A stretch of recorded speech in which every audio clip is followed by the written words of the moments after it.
Well, Be the Bridge listeners, welcome to this episode of the Be the Bridge podcast. For those of you that are familiar with the platform, welcome back. For those of you that are engaging for the first time, we welcome you on behalf of our incredible founder and leader, Latasha Morrison, and our incredible team. We're excited today to have a returning special guest, and it's none other than Dr. Terence Lester. Many of you who have been listening are very familiar with him and his work. And for those of you who are joining us, you have the treat and the privilege of being exposed to his incredible work and legacy, and also a couple of new projects that he has before us right now. And so, Dr. Terence Lester, for our new listeners, would you like to say a few words about just who you are, where you come from, and give a bit of an introduction? Yeah. Firstly, I just want to say I am always grateful for the opportunity to share from my heart. I count it a privilege and honor to hold this space right now with you, Dr. Gravely.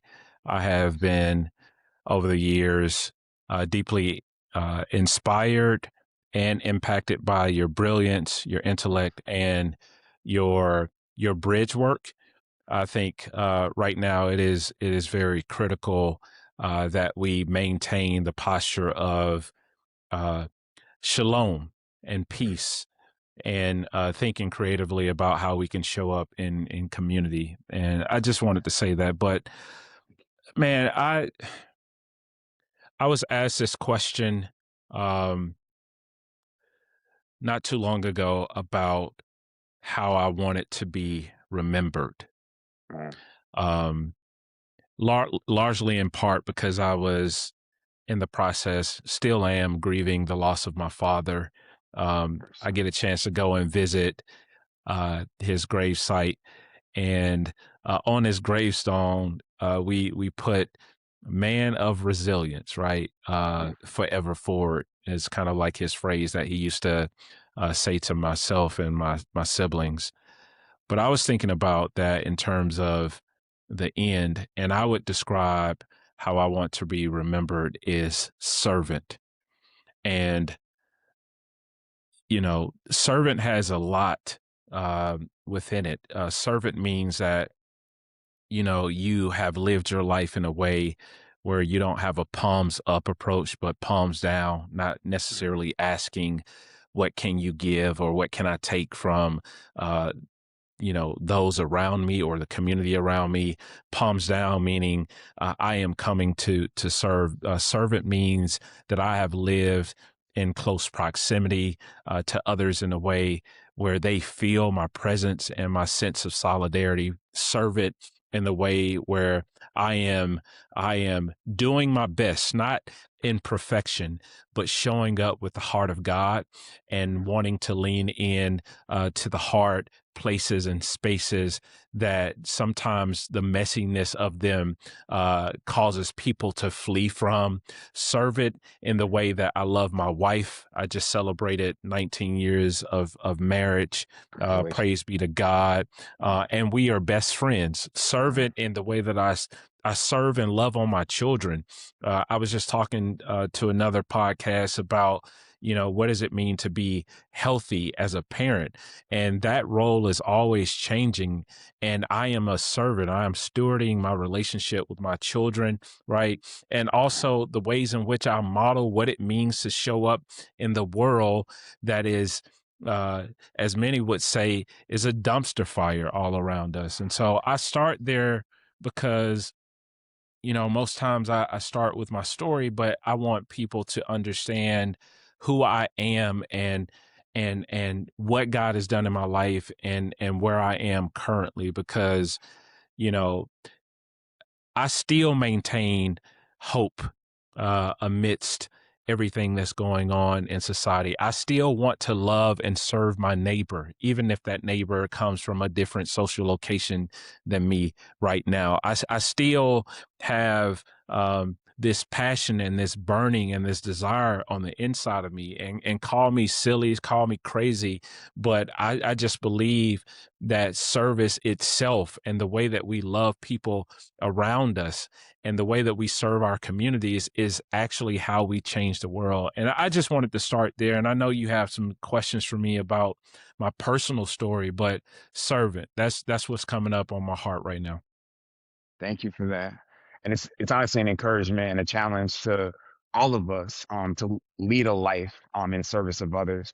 And so you've done that for years as a founder of Love Beyond Walls and a passionate and compassionate advocate, and also a decorated scholar. And so I just want to hear a bit of your story concerning education, concerning community transformation and engagement, and even pushing beyond barriers to affect justice in the world, because it shows up in your servanthood and your servant leadership, and it has done so for nearly 2 decades. So, can you just tell us a bit of the lived experience that's behind a lot of the scholarship?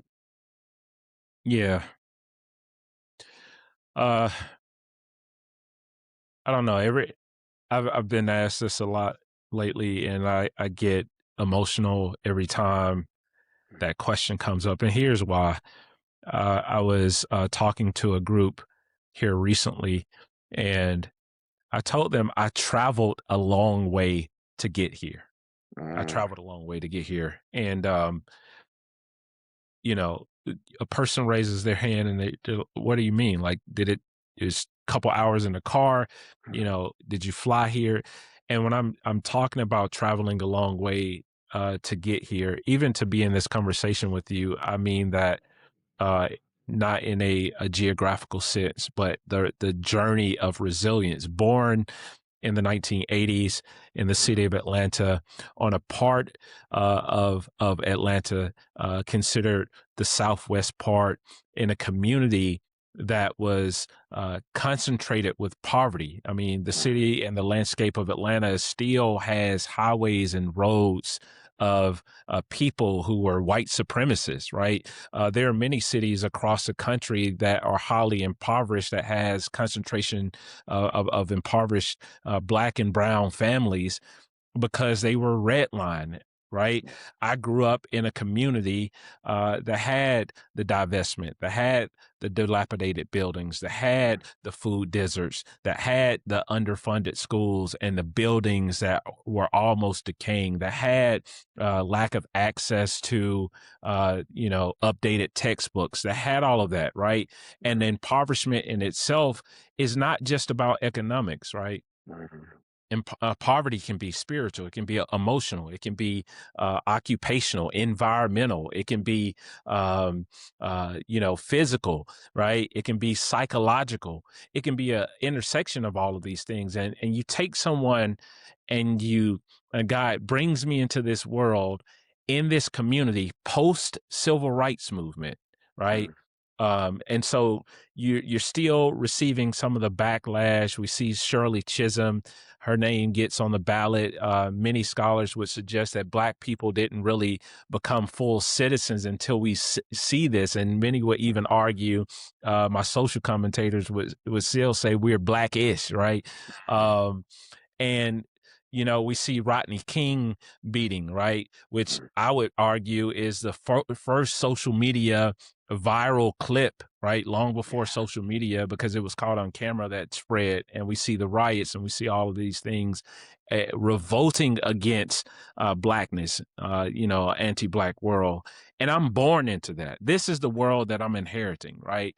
And in the book, I talk about my struggle of growing up impoverished, experiencing trauma, and then wrestling with this social landscape of injustice. And I do this in the book, talking about how I joined gangs. I was a high school dropout. I experienced homelessness for a brief moment of time when I was a teenager, literally getting dressed out of the trunk of my car and sometimes going to school and having to find the emotional bandwidth and the strength and the courage and the gall to connect to a lesson that did not speak to my existential realities, right? And so what I do, even when I talk about this in this book that I've just written, I connect the lineal intersectional framework of all of these things. You have historical oppression, and then you have the injustice,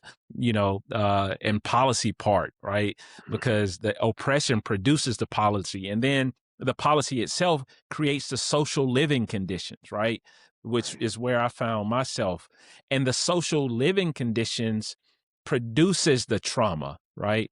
I also argue that poverty itself is a form of trauma, right? It's traumatic when you see a single parent mom working multiple jobs and she can't spend time with you because she has to make ends meet. It's traumatic to grow up and not have enough food in the refrigerator because you don't have enough money at the end of the month. It's traumatic to have hand me down clothes and have students bully you, right? When you're sitting in your classroom and you can't even connect with the lesson because you're dealing with all of the barriers that surround you. And so this is a little bit about my story, and from that we have these outcomes, right? We have educational challenges, we have social and systemic challenges, we have these sort of barriers that many people don't see when we talk about even growing up how I grew up. And that's just to paint a brief picture, but I wanted to kind of lay a framework for the conversation. Now it's powerful. And so, for your reference, our dear listeners, that book is Dropout to Doctorate: Breaking the Chains of Educational Injustice. And Dr. Lester brilliantly is highlighting the intersection between policy, people, place, and just what it means to live in the trauma of poverty and where it comes from, and also how it impacts our educational systems. You highlighted just a few moments ago this notion of redlining, and can you speak to systematically this connection between redlining, school systems, resources, and then ultimately education? Yeah.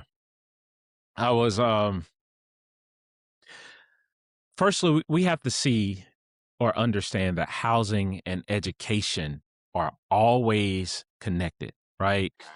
Where a family lives shapes not only their daily survival, but also the schools that their children may attend, the resources those schools can provide, and ultimately the opportunities that are available to students. Like, think about it. If you walk into a U.S. classroom right now, you'll see the weight of this, specifically in predominantly impoverished neighborhoods, right? You'll see students who move from place to place because their families can't keep up with the rising costs for housing. You'll see students who maybe slept in a car with their family or in a motel or in a shelter while trying to do their best to survive day to day. You'll see children who show up embarrassed because they lost everything because their family had to leave in the middle of the night. You'll see working families who are doing the best that they can while parents are holding down multiple jobs, sometimes single parents with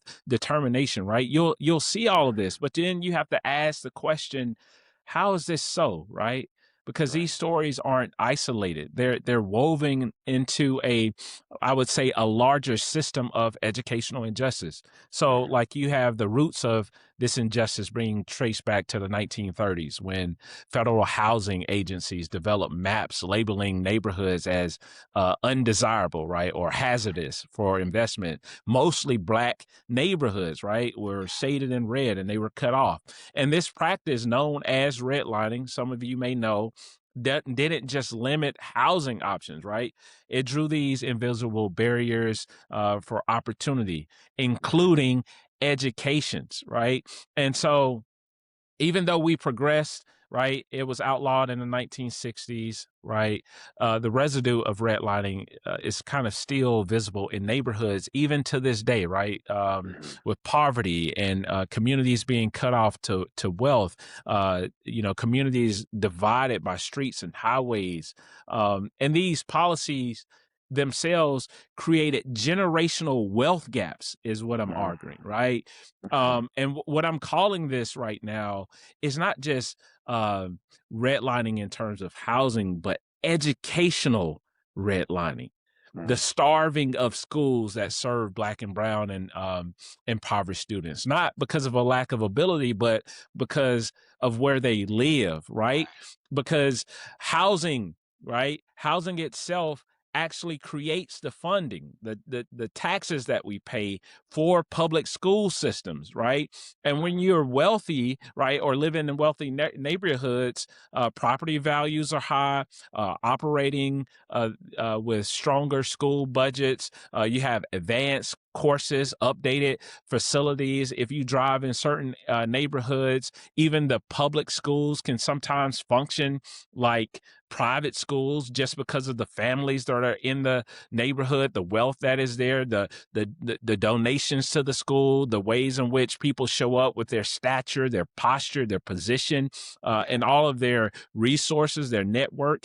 And so when you grow up on what some may be perceiving as the wrong side of the tracks, um, you are getting this educational impact, educational redlining, right? You don't have access to college counseling. You don't have access to the rigorous coursework, the preparation for careers such as STEAM, right? Science, technology, engineering, arts, and mathematics. It creates barriers to college admission, right? The completion of college and long term and upward mobility. And so all of these things I'm arguing are a form of educational redlining. And when I look back and trace where I grew up, I still can go back to my neighborhood today because I still have many brothers and sisters and friends and partners and mm, bros and all of that stuff in this community that were never able to escape the reality of what is in the context of that environment, right? And so while I argue like God's grace and the relationships and all of the things that helped me to overcome, man, there there are yeah, people still um trapped, man, and you wonder why people call it the trap, right? right. Because how else do you make it out? Um if you're not bouncing or dribbling the ball, how else do you make it out? 30 states in the United States still adhere to the federal minimum wage of $7.25 an hour. I was talking to a group of people not too long ago. I asked them, how many of you could survive living on that right now? And Right. then this whole notion that poor people are lazy or poor people don't have any character or morals. Like my faith was developed in Mm, scarcity. You know what yeah. I mean? So Mm-hmm. that's kind of like what I mean by all that. Wow. Let's go deeper because you raise this point in the book where just because somebody has less resources doesn't mean there's less brilliance, less community. There's so many things there. There's also some tangible things you're doing now, even with your daughter, to combat this deficit of resources. So you're teaching us that the border of redlining creates a barrier for resources, but there are some Yeah. ways to push back, but it's going to take a collective effort. One, can you please talk about this project that has been blossoming already out of two schools, if I'm correct at this point? And then secondly, um, help to reshape the public perspective on thinking that impoverished communities actually have less versus the wealth of other things that are still very much so present in resilient people and resilient spaces. Yeah. Man, I counted a blessing to do work with my daughter. Years ago, I was in the middle of this campaign. I was walking across the country. She was in the second grade to Mm, raise awareness about homelessness. She was so inspired. She took a newspaper that the work was in to school, and she started talking to her teacher about homelessness. And the teacher, brilliant teacher, she didn't just tuck this paper away. She used it as an opportunity to educate the other students. Right. mm, This turned into a campaign that my 8-year-old daughter started and they got the whole school involved, raised $52 worth of change, right? But Okay. this brought attention to other unhoused students who were in the school, right? Mm, And so more educators started getting involved, and it became a thing where they were asking, how can we support further students who were unhoused? Fast forward years later, we co-author a book talking about the very subject, which was a dream of hers, mm, and now it's turned into a tangible project. The book is called Zion Learns to See, and now we have launched Zion's Closet, which is a program through Love Beyond Walls. We go into Title I schools, right? Our first Zion's Closet is in the city of Atlanta. The elementary school where this resource center is has the highest concentration of unhoused students in the whole county, right? wow. So you can imagine walking into a school and literally we see students that don't have on any socks or don't have on, the right size shoes, holes in their clothes, like all sorts of things.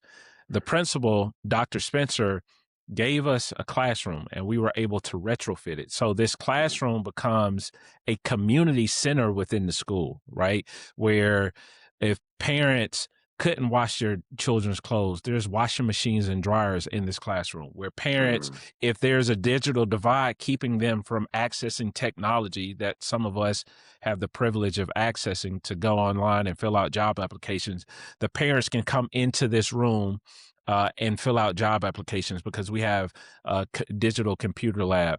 If the mm, parents need to retreat, right, just from the stress, they can meet with counselors and social workers in a safe space where they don't have to carry the shame of walking into the front of the building and feeling like I don't even feel worthy enough to be in this school. So not only does it drive up parental involvement, but there's also healthy food. We got refrigeration, got let's access go. to clean clothes. When we launched this, man, Mm, um, I'll never forget. Like there was a, school board, superintendent, video, all, local politicians, legislators showed up, the mm, community showed up, and in the midst of all of that fanfare, there was an educator in real time that walked the student into that room because their mm, shoe had broken and they were sad and were able to grab a pair of shoes off of of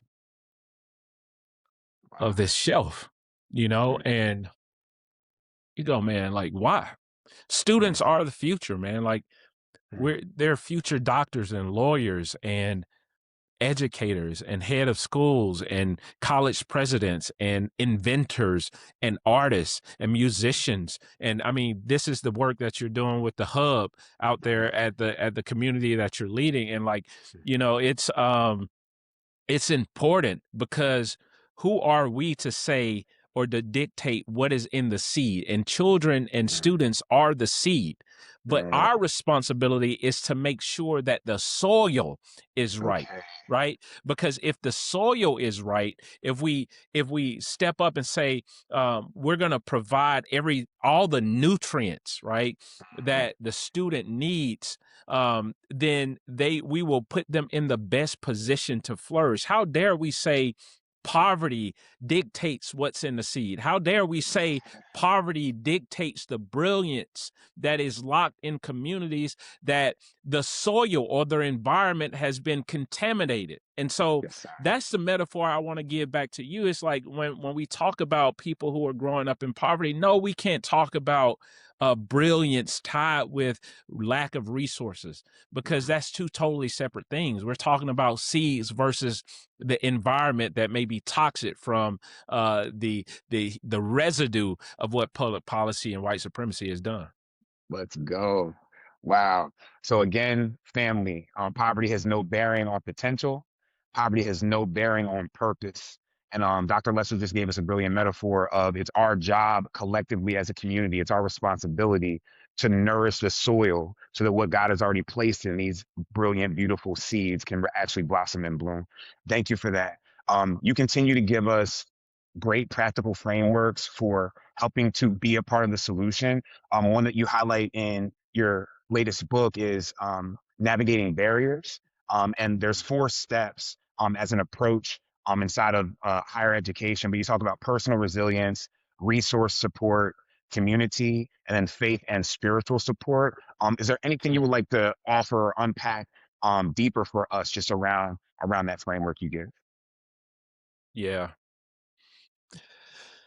man, I really think that we've got to be more trauma informed, right? Mm, Um, Spiritual maturity is also understanding that um, the people around us go through the type of trauma that may be different from our own embodiment of what we've experienced, right? And this there's like a growing and blossoming language. Even we see more advocacy around, the mental health field and people saying that we need to have access to that. But like we need a trauma informed approach, not just in our school systems, a trauma informed pedagogy, but we also need a trauma informed approach to our spirituality. mm, And let me tell you, man, Jesus had a trauma informed approach. In mm, Matthew 9, it says that they were weary. We don't mm, know why they were weary. They could have been weary because they were impoverished. They could have been weary because they were living on the streets. They could have been weary because they were up under Roman oppression. They could have been weary because they didn't have access to fishing, which was a major resource in that era, right? They could have been weary for so many different reasons. But it doesn't just say that they were weary, they were also helpless. And mm, helplessness, man, have you ever been helpless? Have you ever found yourself with your back against the wall where you don't even think that you have enough power to do anything for yourself? I mean, that's what Howard Thurman argues, right? In Jesus and the Disinherited, that when you are poor, you are living like with your back against the wall. But Jesus, it says that he was moved with compassion. Man, trauma informed spirituality is more about we got to stop asking what's wrong with people and start asking what happened to people, let's go. because we create this space and this opportunity where people can respond authentically with who they are as a person, right? And then that once we hear that, we absorb that, we lament with that, we stand in solidarity with that, then we have to ask ourselves, how should I respond to the need? Mm, How should I show up? How should I stand in solidarity with my brother and sister? How should I have good news for the poor? How should I stand with in solidarity with the brokenhearted? Right? And when I talk about all of those elements and how we show up, man, it's more about presence than we think. mm, There's a quote that is in our office at Love Beyond Walls that says, "You can never meet the needs of people that you've never met. You let's can go. never meet the needs of people that you've never met." And we have to ask ourselves, why haven't we met the people that we've yet to meet, that may live in a different neighborhood, that may live in a different social location, right? See, I Mm, believe that when Jesus asks us to love our neighbor, he's not just asking us to love the neighbor, but also be concerned with the neighborhood that that neighbor emerges from. yes, sir. That to also be so concerned with the neighborhood's issues that that includes other neighbors, right? Because we can't get proximate to a neighbor and just single somebody out without understanding the context, the very context that the neighborhood is producing, right? This is the difference between the Levite and the priest who Mm, passed by the man who was almost half dead on the side of the road. And if we can metaphorically just borrow for a moment, that could be being dead by poverty, dead yeah. by a lack of food resources, dead because you're in a food desert. And he inconvenienced himself. He Mm, turns off the road to become proximate to neighbor, right? And then he spends of his own resources. Like, so mm, I ask people, when you think about making a difference in education, man. If it had not been for Mr. Moore, when I was living out the trunk of my car, who told me I was going to be a leader long before I was myself. If it had not been for Miss West, who was my geometry teacher, I was a fifth year senior, dropped out of high school, went back to school, most embarrassing time of my life. She said, I see you carrying all this pain, but you're Black and you're brilliant, and I want you to use my classroom as a sanctuary. If it hadn't been for Mr. Eason, who invested not only in me as a young man, but was a deacon in the church and helped to pay for my college, my undergrad degree, so I can get out of a warehouse job and literally pursue the academic heights and the dreams that I had in my heart. And then right before he passes away a couple years ago, sends me a text message that says I was one of the greatest investments that he made because he saw the fruit of the labor of his investment, with me being proximate, with me serving the community, with all of those things. So it has to be presence, right? But it also has to be asking yourself, what can I do? And that may look different for each church because each church has its own crop of resources in terms of congregation. And so I'm rambling, man, but I'm so passionate about this. But we have to be trauma informed because there's a personal trauma that's happening. There's a political trauma. There's a social trauma, right? But then there's a collective trauma, right? That we all see it in this present moment. Wow. Now that's profound. And thank you for encouraging us to be trauma informed in our approach. And I want to connect that to another framework you offer in your book, this notion of safe spaces. And you highlight SAFE as an acronym. The S is socially aware, A, affirming, F, fair or just. I would love to hear a lot more on the justice piece. And then E for environments focusing on healing. And of course, that points to the trauma informed. Um, as you've approached this beautiful project of Zion's Closet, your decades of work with Love Beyond Walls, and then you highlighting with brilliant frameworks educational disparity and educational injustice in your new book, how can we more practically help create safe spaces? What would you say to encourage our viewers or our listeners? Yeah. I was last year I was given a professorship at a HBCU Mm, in Louisville, Kentucky.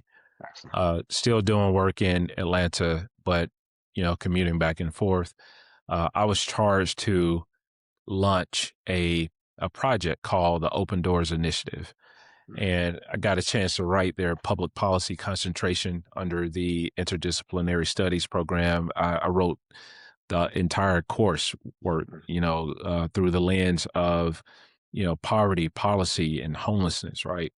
And the Open Doors Initiative is a program that gives young adults access to higher education if they are unhoused, right? Just this past school year, had a conference right there in Louisville, Kentucky, in partnership with the school system. Almost 50 students show up to this conference, and all of them are graduating seniors, and all of them are also unhoused. Wow. The only school that was present was Simmons College of Kentucky. The reason I bring this up, because when those students were inspired and they walked to the table, some of them didn't know how to even fill out a FAFSA or what a FAFSA was.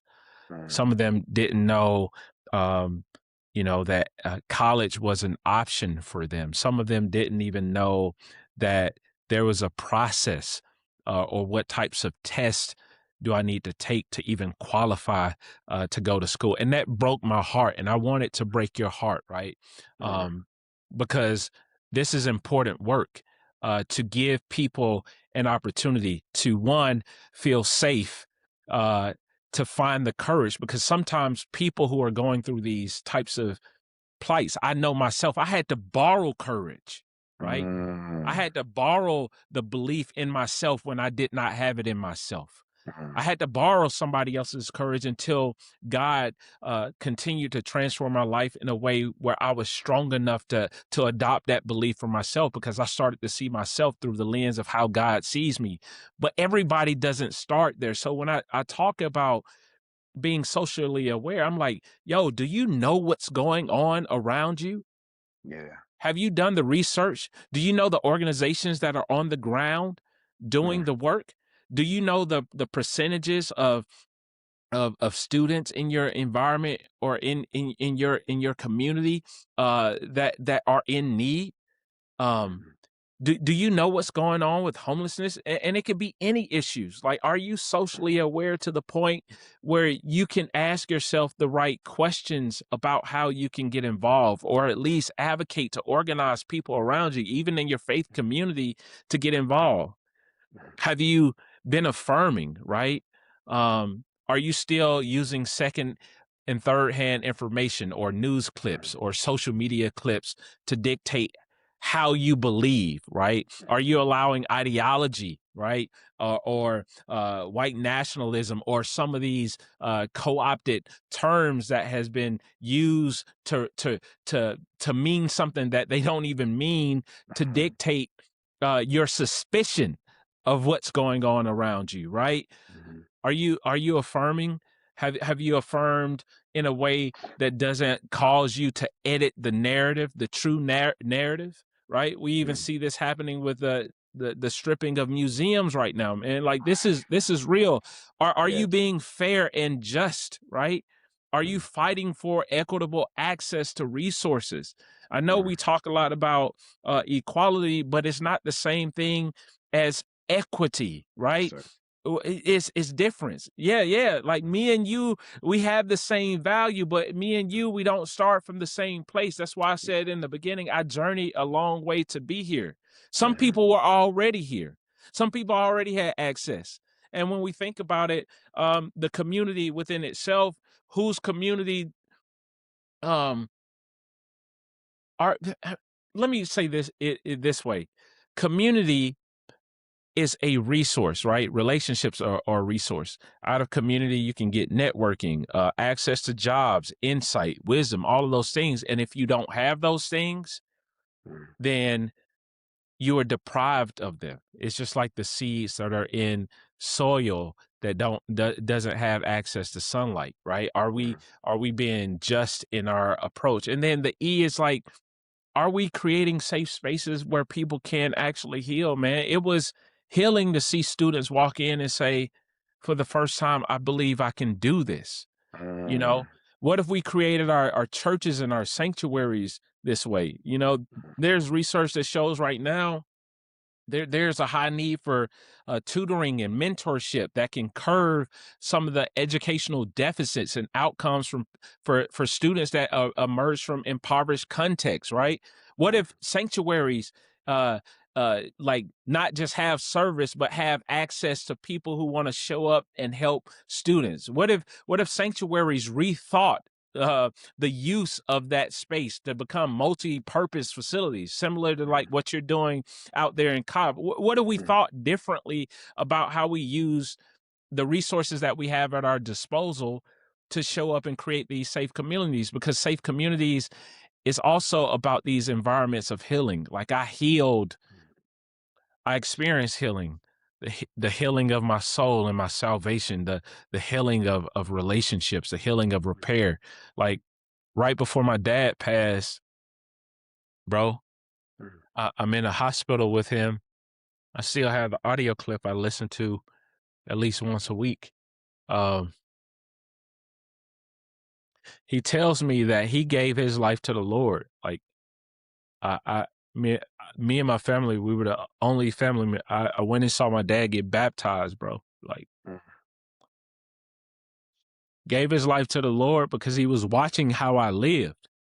But how mm, I lived was shaped by the church, mm, because the black church gave me a space to connect with deacons twice my age, to connect with people in the community that I saw who overcame and were successful, and gave me opportunities to see representation and mm, see that I could do it for myself, who had mm, people speak life into me, words that were born out of the love and admiration from Jesus Christ himself, man. And so, bro, like, if I've done all this to see my dad give his life to Jesus, and was able to preach his eulogy and stand with him until his final days, and our relationship be repaired, bro. Like, man, are you kidding me?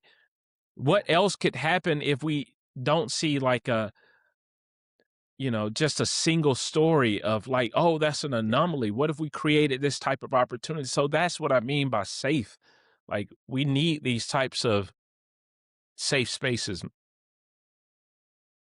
Well, honestly, you've given us a lot of hope, with all of your scholarship and your work, but especially with this personal story. And I want to ask you that question, and then I want to highlight, you have some important events coming up, for our listeners.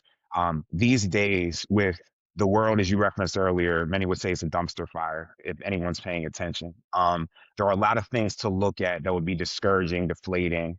Um, what gives you hope these days?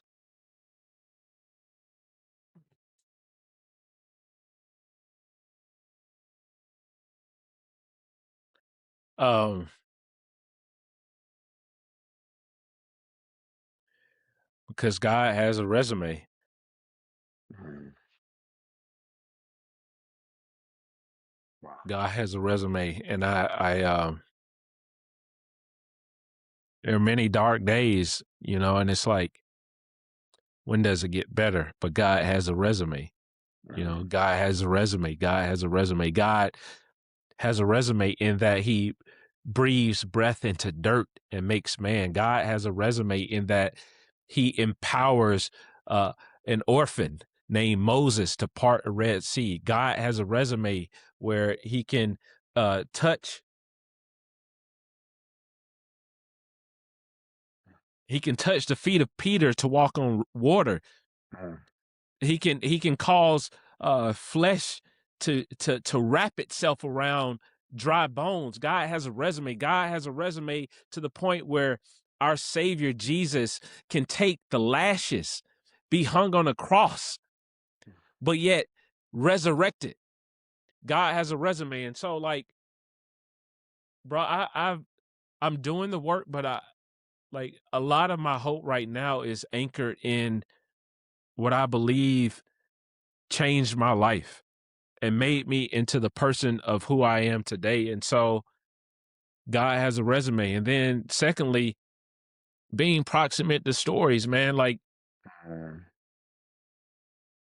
bro, you know, I'm about to go to DC to stand with our brothers and sisters mm, experiencing homelessness. But to hear brothers say, man, thank you for being here. Because if it wasn't for y'all, I wouldn't have had a shower this week. mm. God has a resume because while he may see us doing it, we know why we are doing it, right?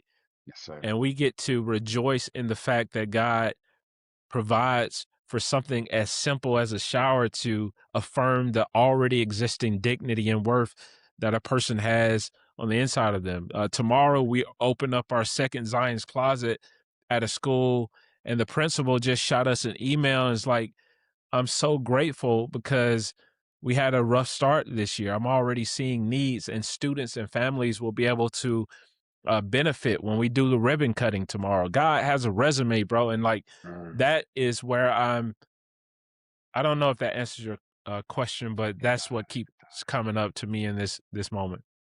Yeah, God has a resume, y'all, and it's still growing. It's still growing Yeah, in our and through us. Listen, you referenced DC, so before we get to that last event, you're speaking to a relevant issue, a relevant circumstance right now.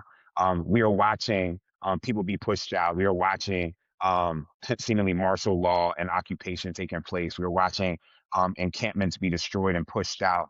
Um, you're going literally physically to stand with our brothers and yeah, sisters experiencing this. What would you say to our listenership, um, concerning how we can participate in bringing about justice for our friends there in DC and elsewhere? yeah. I think we need to got to talk about it, right? But we talk about it every every Sunday if you go to Mm, church, don't we? mm, mm. Because didn't Jesus him say that I don't have a place to Lay lay my my head. head to? He said that. Mm. But we have to ask why. Like, even when we open the book of Matthew, Caesar sends out a decree to kill all the first male-born children. Had it not been for an angel, which in that context means messenger, right? Yes, sir. He would have been taken out, right? Mm. Then he experiences displacement because he has to actually move. He has to Mm. relocate, right? Yeah. I would argue that because Jesus knows what it's like, that we should be more apt to lean in and to use our voices, right? And there's this Mm. narrative being framed right now that people who are unhoused are criminal, and they're, one mayor out in Lancaster, California, said that he wants to end homelessness by giving all of the unhoused community fentanyl. That's how he would deal with it in a city council meeting, right? Crazy. And contrary to popular belief, people experiencing homelessness, there's research that shows that they're less likely, this comes out of Johns Hopkins Hospital, less Yes, sir. likely to commit violent crimes. And the people who are more apt to commit violent crimes are people who have access to housing. And so Mm. we have to reframe that narrative, because there's no single story narrative when it comes to the experience of homelessness. You have people who lost jobs, people who became disabled. I know that to be true. And if I didn't have support, I could have been unhoused, right? People who became medically ill, people who are fleeing domestic violence, people who lost a loved one. There's so many ways um, that a person can become unhoused, and we need to start generalizing the entirety of the population, because you never know the story behind why somebody is in a tent, right? Yeah. You know what I mean? Yeah. And we got to use our voices, and we got to lean in more. Why? Because we talk about it every Sunday. Let's go. Thank you, sir. And then once again, highlight this incredible release. Yeah. So, because believe it or not, education intersects with every facet of society. You need education to actually get gainful employment, or some type of certification. You gotta prove the fact that you are able and understand to do the things that you say you can do. I mean, there are even companies that will hire you, but you have to go through educational training to do a job, right? And so, Be the Bridge is all about education and training. And Mm. I'm writing about this subject, and I'm really excited about it. It's called From Dropout to Doctorate: Breaking the Chains of Educational Injustice. So if you like anything that was said, please pick up a copy. Thank you so much. So, family, you know what to do. Please, please, please go and support to our friend and brother, Dr. Terence Lester. Thank you for your time. Thank you for your wisdom. And honestly, beyond anything you do, thank you for who you are. We look forward to having you join us on the next episode. And until then, on behalf of our founder and leader, Latasha Morrison, and the incredible Be the Bridge family, we'll see you next time. Peace. Dr. Will, thank you. Thank you.